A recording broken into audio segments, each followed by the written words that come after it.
नमस्कार, आप देख रहे हैं हमारी खास पेशकश मुद्दा में आज बात होगी न्यायपालिका में पिछड़े वर्गों के प्रतिनिधित्व के मसले की। सुप्रीम कोर्ट कॉलेजियम अनुसूचित जाति, अनुसूचित जनजाति, अन्य पिछड़ा वर्ग, अल्पसंख्यकों और महिलाओं के अधिक सदस्यों को हाईकोर्ट और शीर्ष अदालत के न्यायाधीशों के रूप में शामिल करके न्यायिक प्रक्रिया में सुधार करने पर विचार कर रहा है।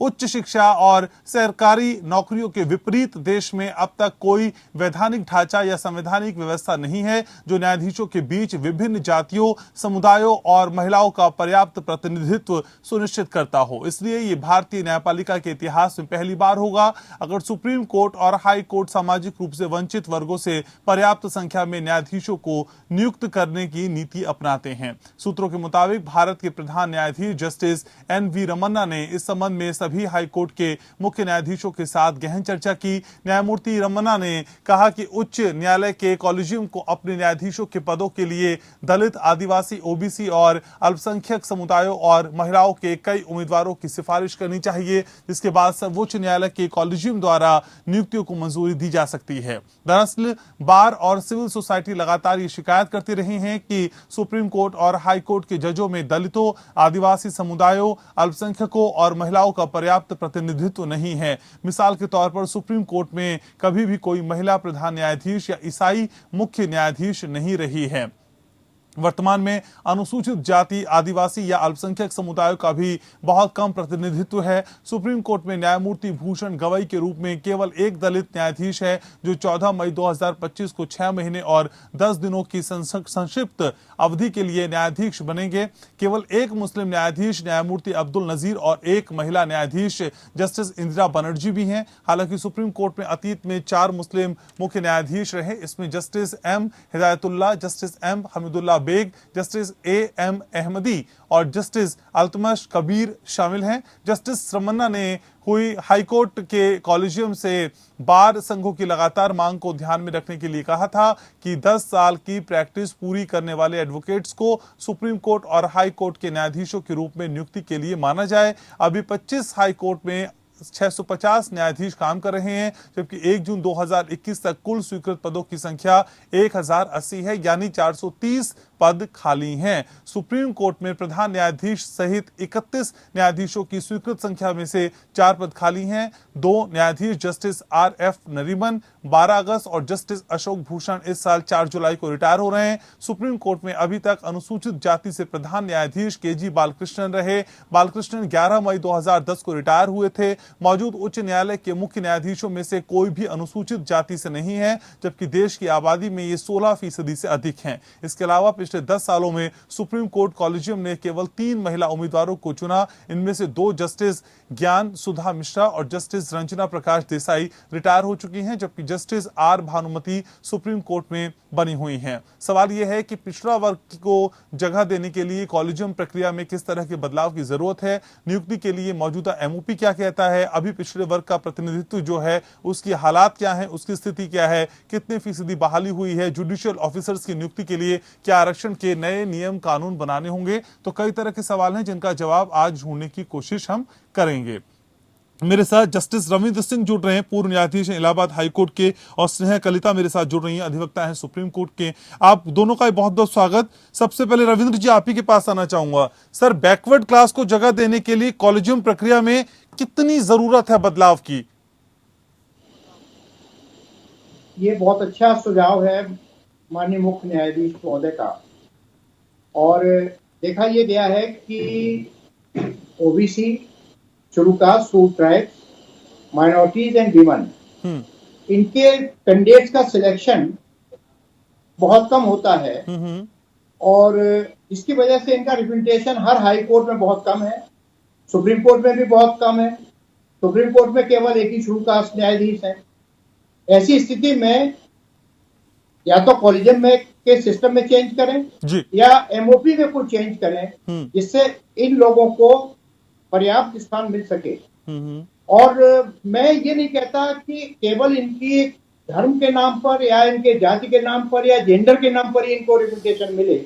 देखा ये गया है कि इन कमिटीज के इनके लोग कॉम्पिटेंट होते हुए भी इनके लोगों का नाम रिकमेंड प्रॉपर एज पे नहीं होता है। अगर रिप्रेजेंटेशन के लिए रिकमेंडेशन भी होती है तो उस एज पे किया जाता है जिससे वो हाई कोर्ट से आगे नहीं जा पाए, न वो चीफ जस्टिस हो सकते हैं, न सुप्रीम कोर्ट जा सकते हैं। ऐसी स्थिति में सोच बदलने की भी जरूरत है।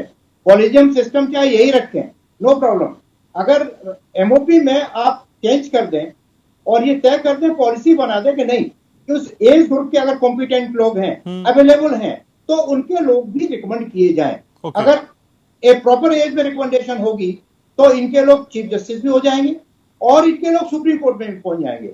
अन्यथा ये केवल बहस का मुद्दा रह जाएगा और व्यवहारिक रूप से ये सफलता नहीं मिल पाएगी। ठीक है, तो स्नेहा जी, एमओपी का जिक्र अभी सर ने किया, और उसके साथ ही मैं आपसे ये जानना चाहता हूं कि नियुक्ति के लिए जो मौजूदा एमओपी है वो असल में क्या कहता है? Okay. पहले तो उपाध्यक्ष, I would be very grateful to आपने ये मुद्दा उठाया है। I think APN is the only one channel who has taken this issue and which is a very serious issue for the country, number one. Number two, MOP का बात किया जाए तो अभी एमओपी में बोला गया है कि आपको एडिक्वेट रिप्रेजेंटेशन हर सेक्शन से दिया जाना चाहिए। अच्छा, ये वाला जो एमओपी जो ड्राफ्ट किया था उसके पहले ही कॉन्स्टिट्यूशन बेंच ने ये वर्डिक्ट दिया था जब एनजेएससी स्ट्रक डाउन हुआ था, तो कि all stakeholders should come and develop a mechanism where subsection of the society. See, India is a very diverse society. India has a demographic बहुत हम लोग का अलग है, तो हर सेक्शन से अगर एडिक्वेट रिप्रेजेंटेशन होता है तो that gives a democratic approach to our judicial system which is very necessary. और अभी जब जस्टिस रमन्ना के under the guidance of justice Ramana ने जब ये बोला है कि it has to be reflective of the diversified society in the bench. So this is, I think, one of the very amazing approach, and it's a very welcome approach in the history of Indian judiciary. And secondly, MOP में सिर्फ यही बात बोला है कि chief justice जब selection करे और स्टेट गवर्नमेंट को चीफ मिनिस्टर से कंसल्ट करे और फिर कॉलेजियम में दिया जाए। लेकिन MOP पे हम लोग ने जो याचिका डाला था लास्ट टाइम सुप्रीम कोर्ट पे, तो ये वाला बात जो स्टैंडिंग कमिटी में आ गया था कि जो adequate representation of different section of the society, जो मार्जिनलाइज्ड है और जो सोशली डिसएडवांटेज सेक्शन है, उनको बोर्ड पे लाया जाए, उनको इक्वली अपॉर्चुनिटी दिया जाए to represent the bar and the bench.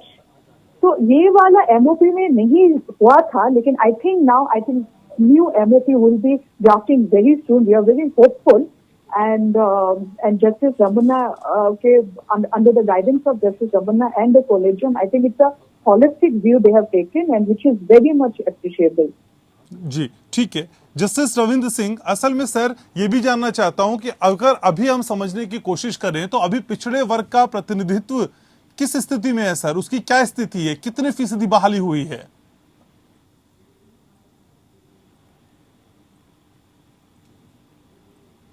Ravindra जी, आप सुन रहे हैं मुझको?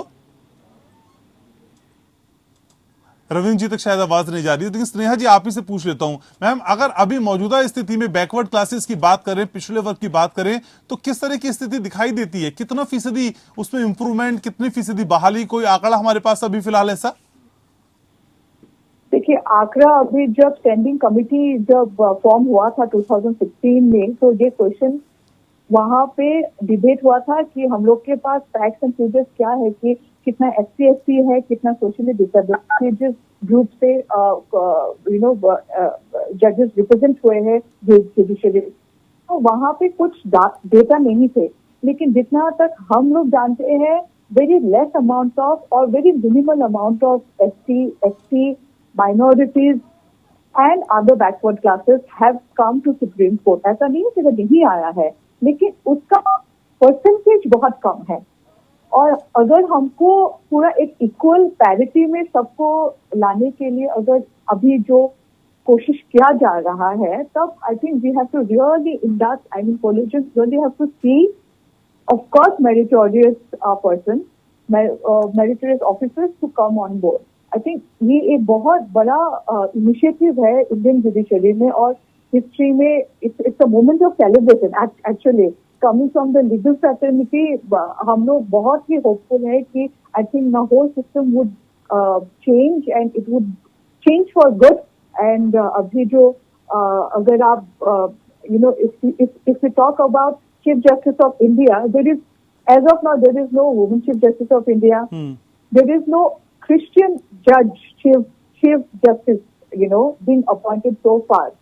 हालांकि SC तो एक दो बार हो चुके हैं, लेकिन if you have to really sound it, voice it, I think Collegium has to consider meritorious and section of society where they are not being represented or underrepresented, and which would really definitely would be a landmark in Indian judiciary.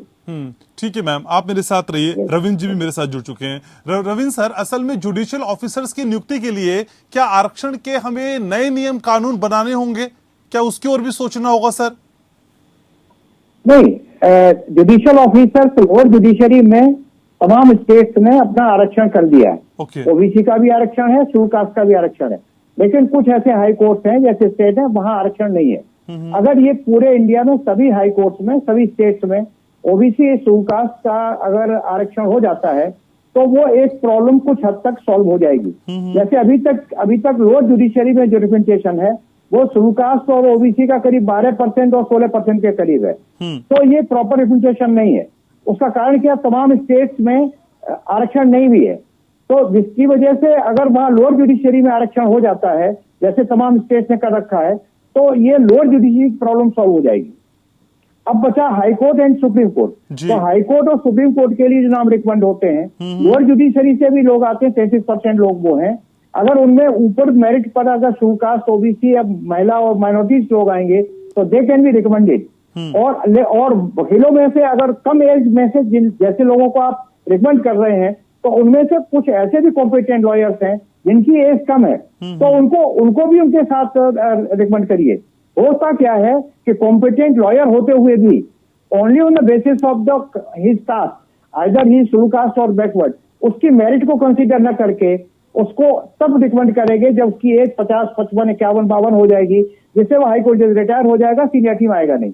अगर seniority में नहीं आएगा तो उसका कभी promotion नहीं हो सकता। Either he can be chief justice, not the supreme court जज। जी ठीक है। तो स्नेहा जी, कितनी जरूरत है किसी संवैधानिक व्यवस्था की जो विभिन्न जातियों की, समुदायों की, महिलाओं की भी प्रतिनिधित्व कर सके, उनका रिप्रेजेंटेशन सही से हो पाए? संवैधानिक व्यवस्था कितनी इंपॉर्टेंट है मैम? बहुत ज्यादा इम्पोर्टेंट है उपाध्याय जी। अगर आपको मैं थोड़ा सा फैक्ट देना चाहती हूँ।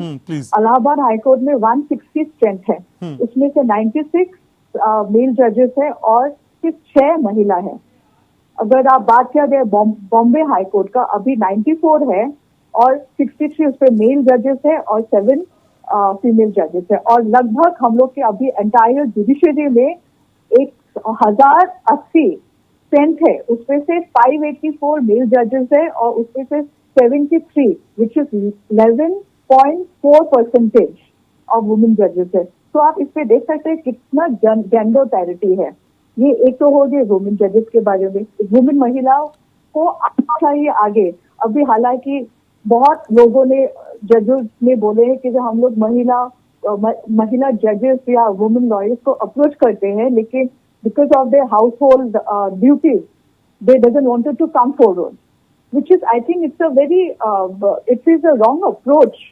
Why not? I mean, if you are serving, you would be serving the society, and as a woman, I feel that it's a very strong responsibility, and we are very capable of handling the dual responsibility. So वो एक कोई excuse नहीं है.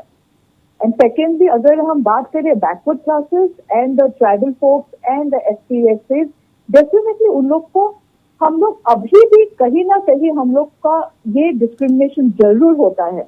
I am coming from a very forward family, but मेरे को भी कभी जहाँ मैं जाती हूँ तो कभी ऐसा लगता है कि बैकवर्ड क्लासेस को अभी भी लुक डाउन करते हैं। तो that segment of society has to come and they have to represent in the judiciary. It's a very, very important, aspect. So we look into it, which is seeing it. अगर आप देखो, yeah. ठीक है. And अगर आप section अगर आप संविधान देखेंगे, आर्टिकल 16 देखेंगे, तो उसपे क्या बोलते हैं, equal opportunity in the employment. वहां पे sex, religion, sex, caste and creed बोलते हैं. तो संविधान है, उस पर प्रोविजन है, लेकिन यस ऑफ कोर्स जुडिशरी में ये जो सेक्शन 217 है, उस पे रिजर्वेशन के बारे में नहीं बोला गया है. लेकिन I think it's a high time all the section should come. तो रविंद्र जी तो मान लिया जाए कि बिना संवैधानिक मंजूरी के ये पहल संभव नहीं है. आपका विश्लेषण क्या है सर इस पे? नहीं, बिना संवैधानिक मंजूरी के ये संभव है, क्योंकि अभी जो कॉलेजियम सिस्टम है उसका कोई संवैधानिक वो नहीं है, अभी तो नहीं, कोई गाइडलाइन नहीं संविधान से. नो, कोई संवैधानिक गाइडलाइन नहीं है. ये केवल सुप्रीम कोर्ट के जजमेंट के तहत कॉलेजियम सिस्टम है. कॉलेजियम सिस्टम अपनी नीति, अपनी पॉलिसी स्वयं बना रहा है. तो एमओपी को अगर आप चेंज कर लेते हैं, अगर एमओपी में आप ये चीज डाल देते हैं, देखिए महिलाओं के हम ये कंसिडर करेंगे, ओबीसी का ये कंसिडर करेंगे, माइनॉरिटीज का ये कंसिडर करेंगे, तो देयर इज नो प्रॉब्लम. इसमें तो चेंज होने की जरूरत ही नहीं, क्योंकि collegium system itself is not in constitution. तो इसलिए कानून बनाने की जरूरत नहीं है. केवल आप एमओपी में चेंज कर दीजिए और अपना माइंड सेट कर लीजिए कि हमको करना है. होता क्या है, माइंड सेट नहीं हो रहा है. हम ये देख रहे हैं कि जो ऊपर से नीचे तक एक सोच बनी हुई है against ladies, against women, against rule caste, against minorities, against OBC. Why this? केवल ये चाहते हैं कि एक क्लास के लोग ही इस न्यायपालिका पर रूल करेंगे, न्यायपालिका को तय करेंगे. अगर एक क्लास के ही लोग अगर होंगे सब, तो ये तो गलत बात है. सोच बदलने की जरूरत है. ठीक है. जैसा अभी स्नेहा जी ने बहुत अच्छी बात कही कि जब आप जहाँ जाते हैं, जब कहीं भी, तो आपको लगता है कि हाँ ये होना चाहिए, लोग कहते हैं, और लोगों का विश्वास पर, न्यायपालिका चलती है विश्वास पर. नीचे लेवल पर इतना ज्यादा कास्ट सिस्टम है, इतना ज्यादा धर्म का जहर है, इतना ज्यादा महिला पुरुष का झंझट है कि लोग ये समझते हैं कि ऊपर भी यही चीज हमारे साथ हो रही है. अगर उनके साथ सही भी न्याय होता है तो उनको विश्वास नहीं होता है. वो कहते हैं क्योंकि जज इस जाति का था, जज इस धर्म का था, ये पुरुष था, ये महिला थी, इसलिए हमारे साथ न्याय नहीं हुआ. न्याय होने के बावजूद भी वो नहीं मानते कि न्याय नहीं है. तो फेथ उठेगा, अगर जुडिशरी से फेथ उठता है तो ये दुर्भाग्य होगा डेमोक्रेसी के लिए. ठीक है. तो विश्वास की बहुत बड़ी जरूरत है और सोच बदलने का प्रयास भी करना होगा. स्नेहा जी, महिलाओं की भागीदारी को बढ़ाने के लिए आपने भी कोशिश की थी. मैम, उस कोशिश को हम कहां तक पहुंचता हुआ देख रहे हैं? किस तरह के उसमें फैक्ट्स निकल पाए? कहां तक आपकी बातचीत पहुंच पाई? किस तरह से वो कोशिश रंग लाई? हाँ जी, ये एक्चुअली हम लोग ये जो मुहिम, जो रिप्रेजेंटेशन हम लोग 2005 से ही दे रहे हैं ऑनरेबल सुप्रीम कोर्ट के कॉलेजियम में.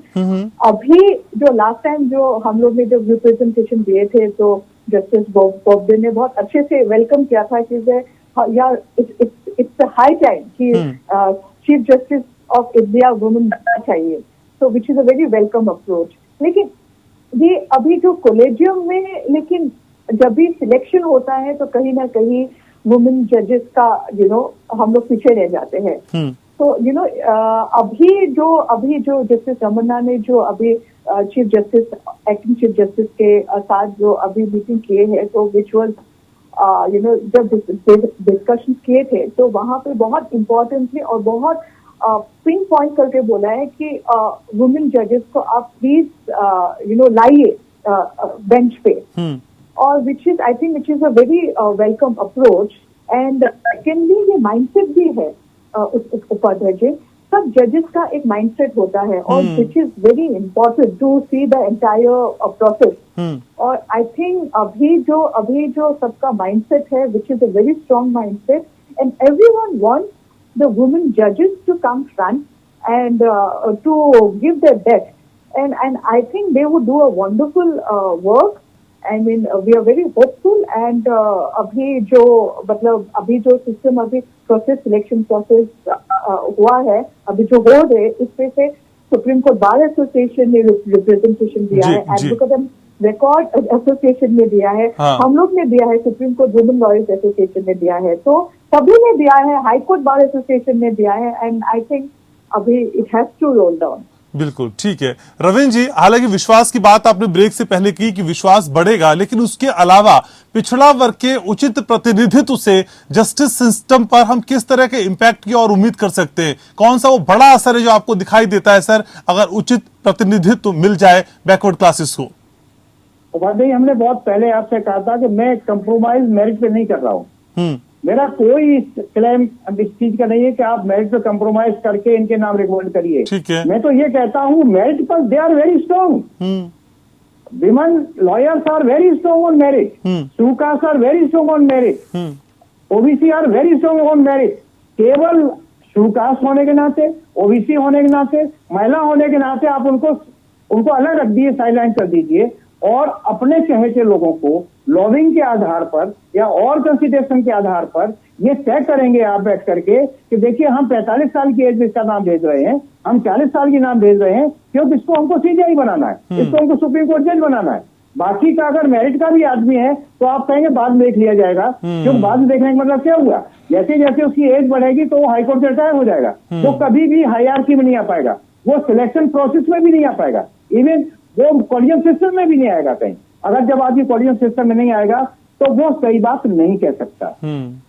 हम लोग बाहर से जो बातें कह रहे हैं ये प्रभावी डिबेट के लिए ठीक है, लेकिन जब सिलेक्शन प्रोसेस होती, जो कॉलेजियम के मेंबर बैठते हैं, अगर वो लोग इस चीज को कंसिडर करें तो फिर ये प्रॉब्लम हमारी आपकी अपने आप स्वतः ही सॉल्व हो जाए, लेकिन उनको कंसिडर करने की जरूरत है। ठीक सर, तो पिछड़ा वर्ग के उचित प्रतिनिधित्व को लेकर आज हम चर्चा कर रहे थे। स्नेहा गलीता हमारे साथी और साथ ही साथ जस्टिस रविंद्र सिंह ने भी समय निकाला, आप चर्चा में जुड़े। आप दोनों का बहुत बहुत शुक्रिया। मुद्दा में मेरे पास समय फिलहाल इतना ही है, दोनों का बहुत बहुत शुक्रिया। तो इसी के साथ मुद्दा में आज के लिए बस इतना ही, लेकिन एपीएन पर खबरों का दौर लगातार जारी है। नमस्कार।